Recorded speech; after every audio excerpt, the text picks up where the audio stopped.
In the early hours of August 2nd, 1946, a Marine veteran crawled across a dark Tennessee street. There was a stick of dynamite in his hands, and he was headed straight for the county jail. In his mind, he was saving democracy. This is Bill White's story, and it's the story of a kid who loved cowboy movies and grew up to fight a corrupt sheriff in real life. Bill White was born on the Little Tennessee River in the shadow of the Cherokee Mountains. His family had history. On his mother's side, he was descended from the Cherokee through his great-grandmother. On his father's side, from James White, who fought in the American Revolution and founded the city of Knoxville. Bill spent his early years with his grandpa Wiggins, learning to hunt and trap and fish in those very mountains. They spent their days looking for arrowheads left behind by his Cherokee ancestors. And those were really good years. And then one day they ended. Bill's father got a job with the Tennessee Valley Authority. They were moving to Athens. Bill cried. He did not want to leave. He wanted to stay with his grandpa Wiggins in the mountains. But his grandmother explained that they didn't have enough food for 3 people. And Bill had never noticed before, but then he remembered that Grandma always ate the leftover crumbs from his cornbread when he finished. So Bill moved to Athens. Bill hated it. He was new, he was short, scrawny. The other kids saw him as an easy target. He had to fight his way to school, and then he had to fight his way home. But he did have one escape. He would spend all day in the woods picking blackberries. He would fill 2-gallon buckets until they dragged his shoulders down. And then he would walk down and sell them for 10 cents in town. That dime would get him into the air-conditioned Strand Theater. His favorite actor was Tom Mix, and he was a tough guy who took on corrupt sheriffs and evil land barons, and he saved the day against impossible odds.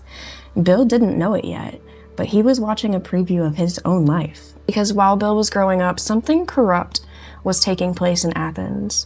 In 1936, a man named Paul Cantrell was elected sheriff through a political machine that controlled Tennessee through voter fraud and intimidation. Cantrell had a system. Sheriffs in Tennessee were not paid a salary. They were paid per arrest, per fee, per fine. You want to make money? Arrest people. Over 10 years, Cantrell and his deputies collected over $300,000, which is $5 million in today's money. They would pull over buses and charge everyone with drunkenness, even if they weren't drunk. They would arrest people for nothing and fine them for everything. They hired ex-convicts as their deputies. That sounds familiar. And when election time came, dead people voted. Ballot boxes disappeared. By 1941, Athens wasn't a democracy anymore. It was a racket. And then came Pearl Harbor. Bill White joined the Marines, and they sent him straight into hell. Guadalcanal, 6 months of brutal jungle warfare. One of the bloodiest campaigns the Marines ever fought. And then Tarawa, a tiny atoll that became a 3-day nightmare. Thousands dead in 76 hours. And Bill made it through both. He survived things that most men didn't. He survived because he was tough. Because his grandfather taught him how to stay alive in the wilderness. Because he had spent his whole childhood learning how to fight. And he was fighting for something. Democracy, freedom, the idea that people should be able to choose their leaders. Meanwhile, back in Athens, that idea was disappearing. While Bill fought overseas, Paul Cantrell moved up in the world. In 1942, Cantrell became a state senator. His chief deputy, Pat Mansfield, took over as sheriff.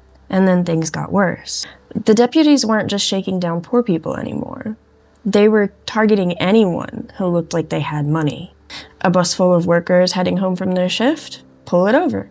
Charge every single person with being drunk. Collect the fines. Black citizens trying to vote? Sorry, your name's not on the list. If you complained about any of it, the deputies knew where you lived. By the time the war ended, the Cantrell machine had collected over $300,000 in 10 years. Again, that is $5 million in today's money, and no one was stopping them. In 1945, the war ended. Bill White took a bus back to Athens. When it pulled into the depot, 4 deputies were waiting, badges gleaming and armed. They climbed aboard and they started pulling veterans off the bus, men that were still wearing their military uniforms, and their charge? Public drunkenness. Some of them had been drinking, like a beer or two, celebrating the fact that they had survived the war. But they weren't even drunk, not even close. Bill turned to someone on the platform and asked, "What is going on?" And the man explained. The deputies did this to every bus, every train, anyone who had been drinking got arrested and fined. It was a shakedown, and Bill just couldn't process it. These men had just risked their lives. Some had watched their friends die, and now they were being hauled off to jail by a local thug who wanted their discharge pay. It was wrong. All of it was wrong. So Bill and the other veterans, when they got home, they were young, they were restless, and they had just won and survived a war. So they hit the local bars and taverns, and the deputies were waiting for them. Years later, Bill would describe what happened, saying the law enforcement in McMinn County had developed a system. They would target GIs, arrest them for minor things, hit them with heavy fines. It was organized. It was predatory. These veterans started talking to each other. They were saying, "We just spent all these years fighting fascism. We watched our friends die for democracy. And then we come home to this?" By early 1946, Bill White and dozens of other veterans had reached the same conclusion.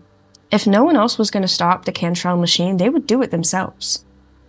About 3,000 veterans had returned to McMinn County, which was roughly 10% of the entire population there. They were organized, they were disciplined, and they had had enough. They formed something called the GI Nonpartisan League. Their candidate for sheriff was Knox Henry, a local veteran, and their campaign slogan was, "Your vote will be counted as cast." Think about that.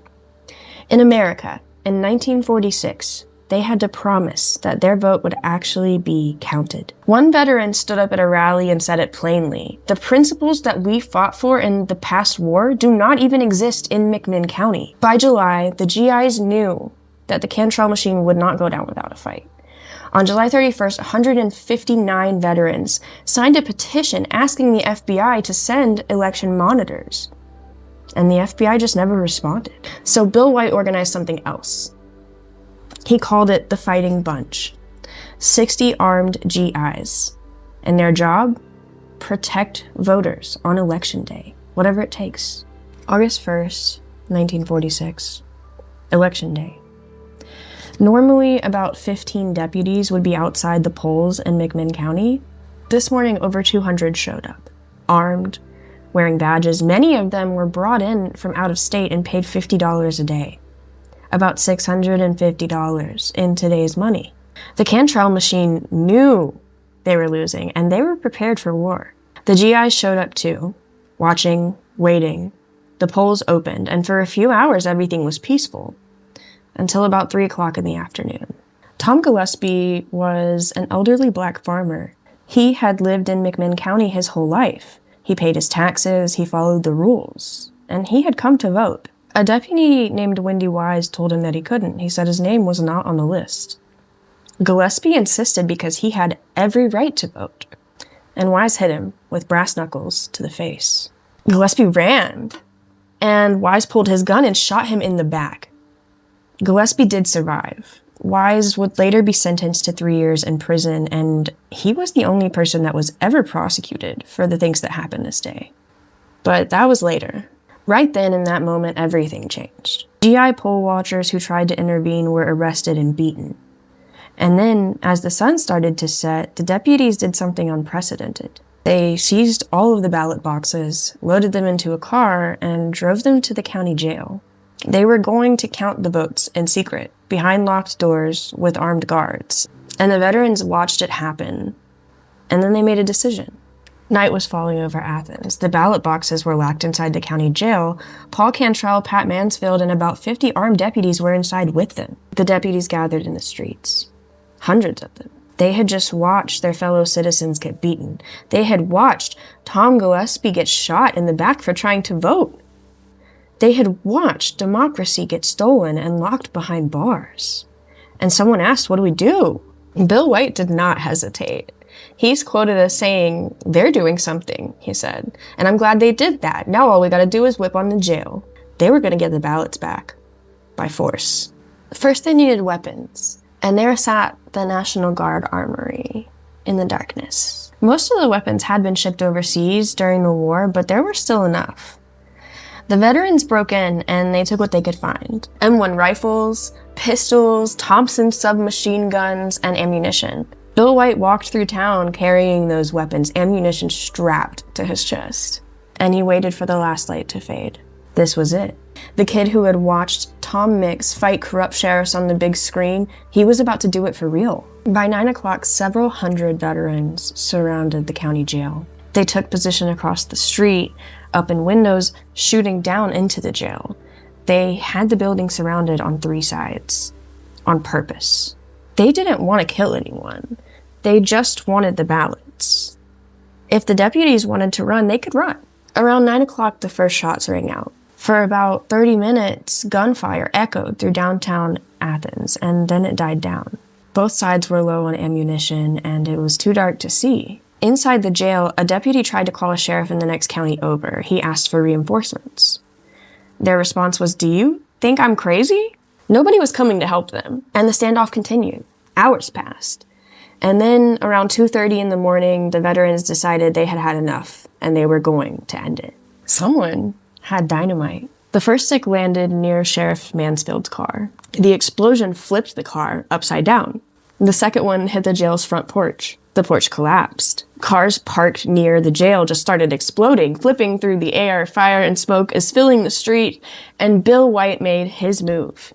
He crawled across the street, dynamite in his hands, bullets hitting the pavement around him.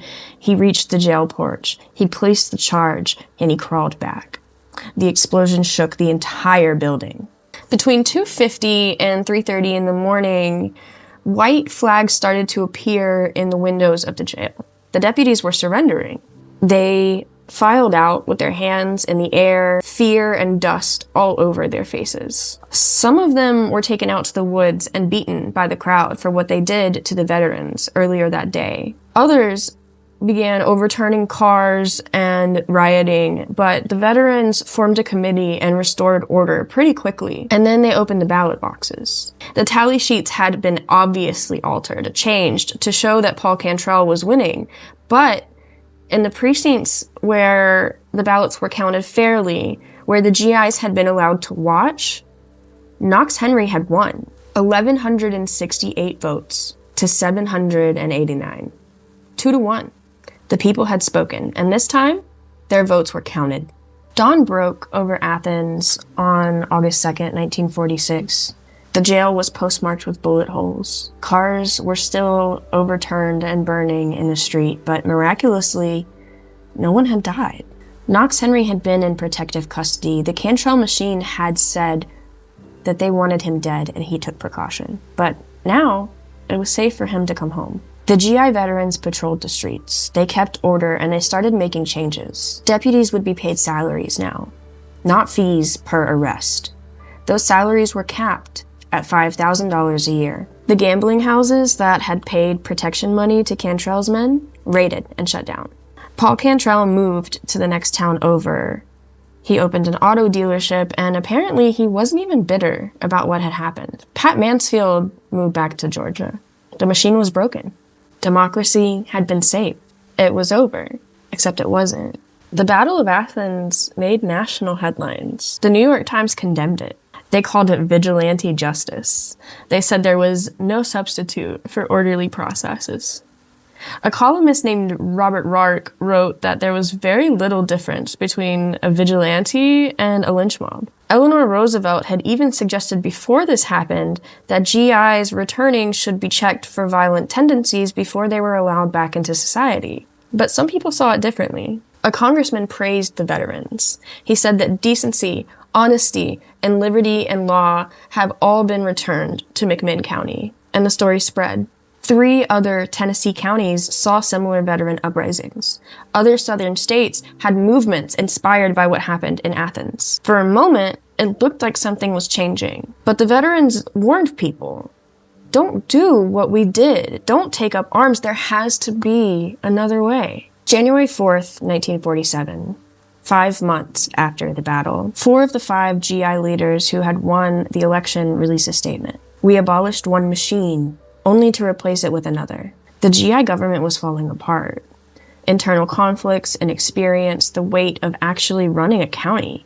Within a year, most of the reforms faded. Politics in McMinn County went back to normal. Bill White had become a deputy under Sheriff Knox Henry, working for the government that he had helped install. But later, he said that armed confrontation wasn't something that he would recommend to others. He even came to understand Eleanor Roosevelt's point about veterans and violence. Maybe she had been right after all.